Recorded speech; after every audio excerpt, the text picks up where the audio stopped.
에베소서 6장은 당신과 제가 증언하는 영적 전투의 현실과 하나님께서 우리를 위해 제공하시는 보호를 설명하는 비유를 소개합니다.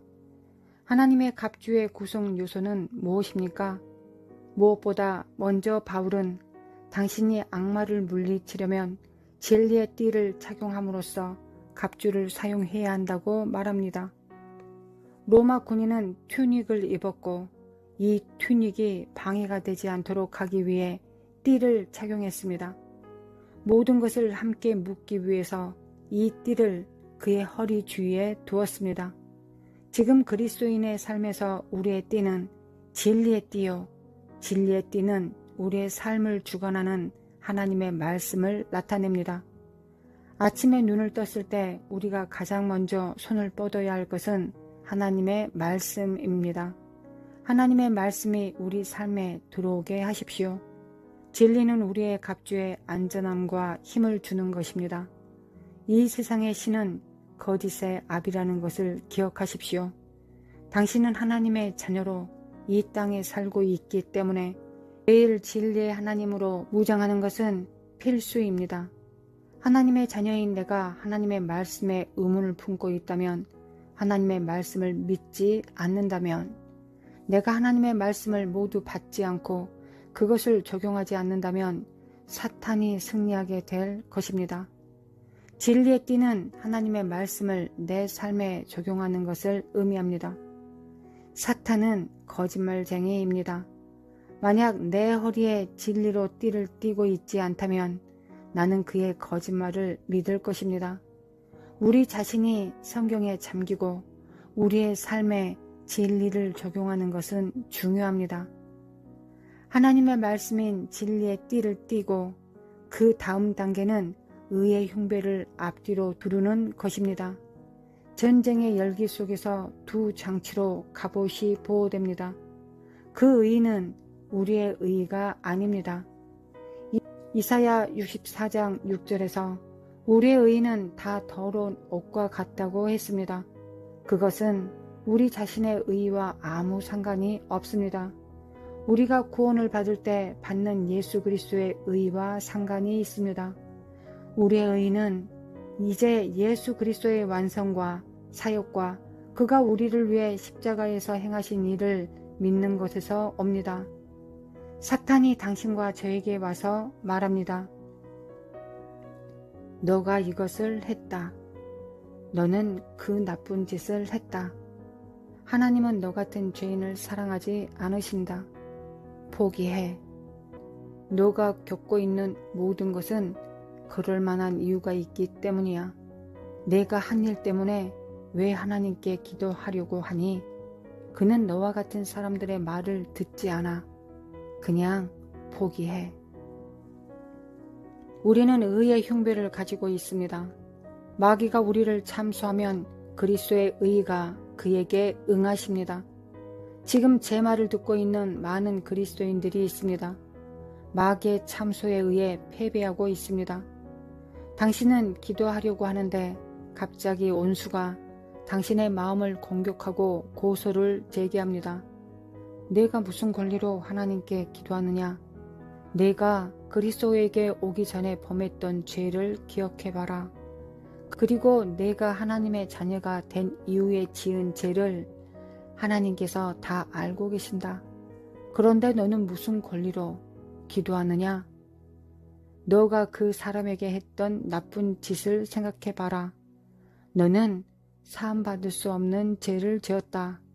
너가 했던 그 많은 거짓말들을 기억해봐라. 만약 참소자의 말을 들으면 그는 당신을 패배시킬 것입니다. 당신의 입장을 지키십시오. 이러한 생각이 당신의 마음에 떠오를 때 자신과 참소자에게 상기시키십시오. 나는 나 자신의 의의를 입고 있지 않다. 나는 예수 그리스도의 의의를 입고 있다. 사탄이 참소자로 당신에게 올 때 당신이 싸울 수 있는 유일한 방법은 단순히 싸움에 끼어들지 않는 것입니다. 당신은 방해가 되지 않도록 해야 합니다. 그리스도의 의에 당신은 방해가 되지 않아야 합니다. 그리스도의 의가 사탄을 처리하도록 하십시오. 당신이 해야 하는 모든 것은 의의 흉배를 붙이는 것입니다. 당신 자신과 참소자에게 상기시키는 것입니다. 나는 자신의 의의를 입고 있지 않다. 나는 나 자신의 의의를 입고 있지 않다. 나는 예수 그리스도의 의의를 입고 있다. 그 다음 계속 기도하고 계속 주님을 찾으십시오. 사탄은 이에 응할 수 없습니다. 왜냐하면 예수 그리스도의 완전한 죄 없는 삶을 탓할 수 있는 존재는 없기 때문입니다.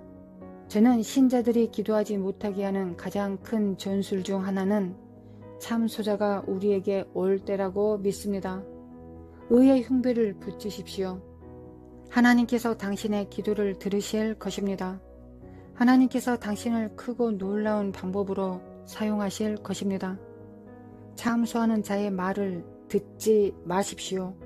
그가 속이는 자로 내게 올 때 그는 하나님의 말씀인 진리의 띠를 만나게 될 것입니다.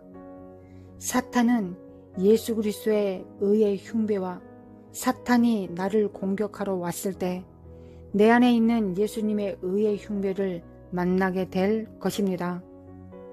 주 예수 그리스도의 의가 갑주의 세 번째 요소인 평화의 신발로 인도합니다. 이것은 우리가 매우 진지하게 받아들이는 것이 좋습니다. 사탄은 파괴자이기 때문입니다.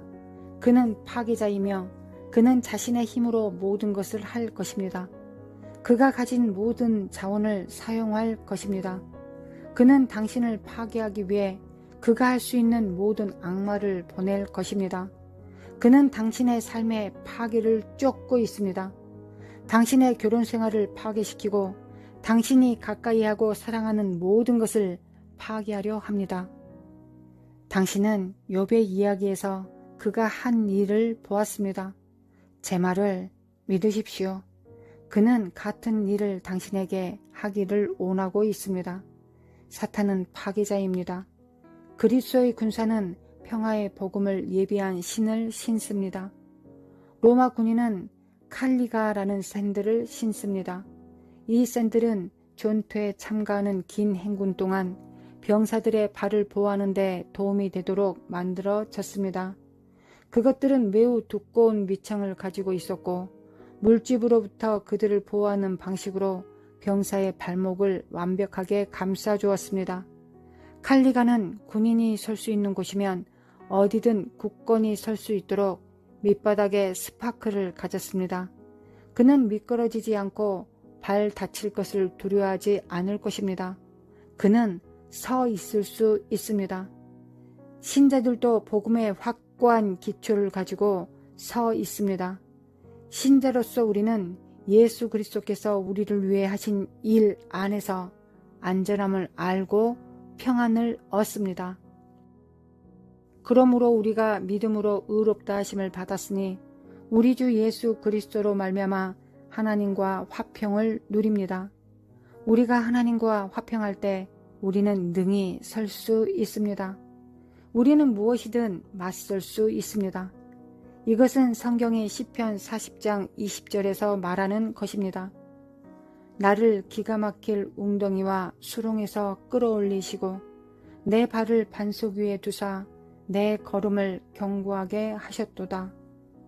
또한 로마 군인들에게 이동성을 주었습니다. 그들은 전투의 열기 속에서 움직일 수 있었습니다.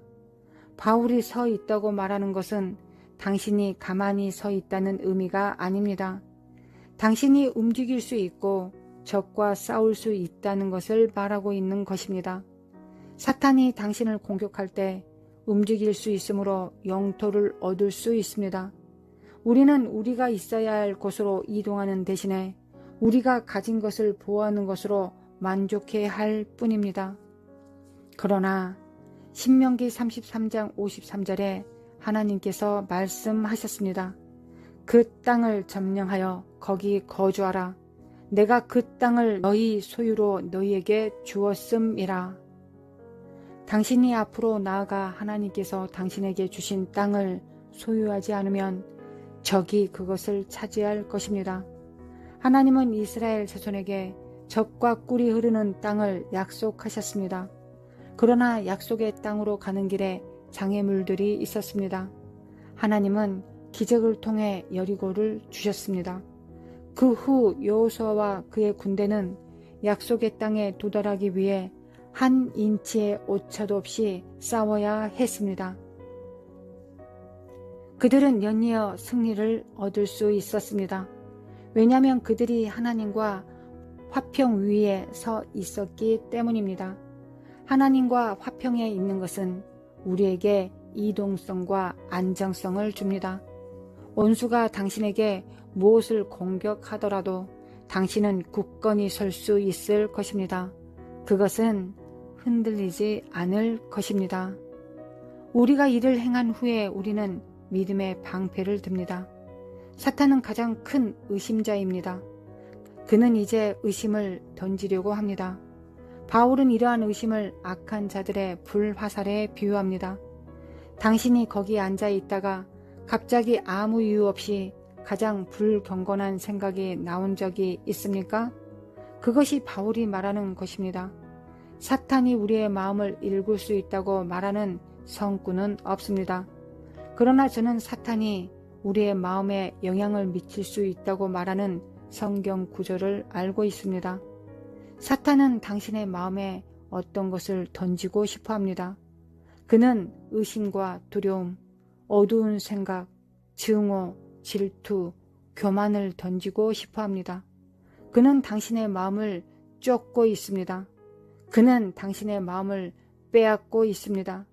사탄이 이 불화살을 던지기 시작할 때 우리는 하나님께 믿음을 두어야 합니다. 그가 불화살을 던지기 시작할 때 그것은 어쩌면 거짓말일 수도 있습니다. 우리는 하나님께 우리의 믿음을 두어야 합니다. 하나님은 너를 사랑하지 않으신다. 그것은 사악한 자의 불화살입니다. 너는 그것을 해낼 수 없다. 이것은 사악한 자의 불화살입니다. 우리는 하나님께 우리의 믿음을 두어야 합니다. 악마가 당신이 거짓말을 믿게 할 수 있다면 그는 당신이 거짓말로 살게 할 수도 있을 것입니다. 그래서 나는 어떻게 믿음의 방패를 들 수 있을까요? 그것은 아주 간단합니다. 성경은 믿음은 들음에서 나며 들음은 그리스도의 말씀으로 말미암는다고 말하고 있습니다. 마귀가 서서 그 불화살을 던졌으나 당신은 믿음의 방패가 있어 악인의 모든 불화살을 소멸할 수 있습니다. 다음 우리는 구원의 투구를 가지고 있습니다. 악마의 주요 우선순위는 당신의 마음입니다.